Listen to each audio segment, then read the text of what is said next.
જિંદગી પાસેથી શું જોઈએ છે એ લોકો કેવી રીતે નક્કી કરે છે? એ તો આજુબાજુનું વર્તુળ તો તમને નેગેટિવ તરફ ખેંચી જાય છે, પણ તમારે સમજવાનું છે કે મારામાં ભીતરમાં શું એવું સારું છે કે જે હું વધારે સારી રીતે કરી શકું છું. એટલે એ જ વાત છે કે આઈ એમ ધ બેસ્ટ. હું મારી જાતને પ્રેમ કરું છું, અને પોતે પોતાની જાતને પ્રેમ કરે. હું હર હંમેશ કહું, પોતાની જાતને પ્રેમ તો કરી યાર. ક્યારેક બેસીને એકાંતમાં વિચારી તો જો કે હું મારી જાતને પ્રેમ કરું છું. ક્યારે કરી છે? કરી તો જુઓ. થોડા સમય પહેલા આપણે એમ કે હક કરવું છે, પોતાની જાતને હક તો કરી જો. એ ખુશીની પળ છે ને, એનો અહેસાસ અલગ છે. પોતાની જાત સાથે સ્વયં વાત તો કરી જો. એ વાત કરવાથી શું મળે છે? કેટલા સરસ આમ વિચારો ઉત્પન્ન થશે. મારે શું જોઈએ છે ખબર પડશે કે જીવન કેટલું અમૂલ્ય છે. હવે મારે શું જોઈએ છે ને એના પ્રત્યે તમે વિચાર કરતા થશો ને, અને મન અને એકાગ્રતા બંનેનું મિશ્રણ થશે ને, તો તમને ખબર પડશે.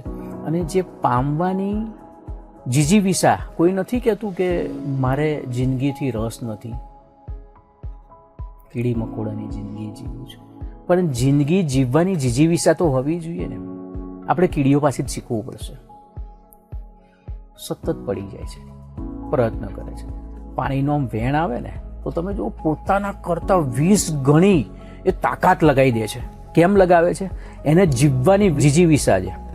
જ્યારે જીજીવિષા મરી જાય ને ત્યારે માણસ મતલબ હારતો બાહ્યથી નથી, પોતાના મનથી હારે છે. એટલે જીવવાની જીજીવિષા, પામવાની જીજીવિષા, લોલુપતા હંમેશા રાખો. એટલે બસ આવી જ વાત છે.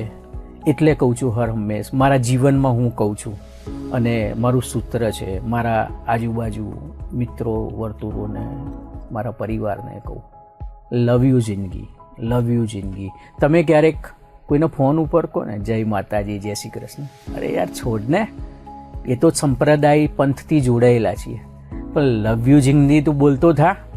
કેમ કે તમે કોકને પ્રેરણારૂપ બનશો. લવ યુ જિંદગી કરો, કોકનો ઉદ્ધાર તો કરવાનું વિચારો. તમારે શું જોવું જોઈએ છે ને એના કરતાં કોકને આપી તો જો.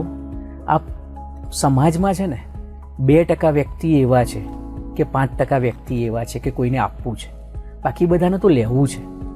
લેવા કરતાં ક્યાંક આપી તો જો.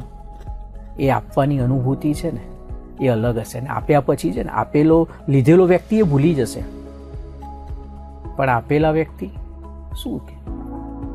એટલે અપેક્ષા નહીં, પણ તેમ છતાં હું એવું કહું છું કે કોકે કરેલું છે ને એ ક્યાંય જતું નથી. એટલે આપી તો જો.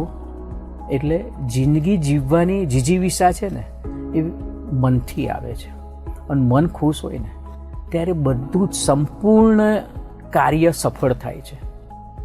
પ્રેમ કરવો છે ને, અરે યાર પ્રેમ તો કંઈ આમ ગણતરીથી થાય. ભીતરનો શ્વાસ ખબર નથી કે શ્વાસ કેવી રીતે લેવાય છે.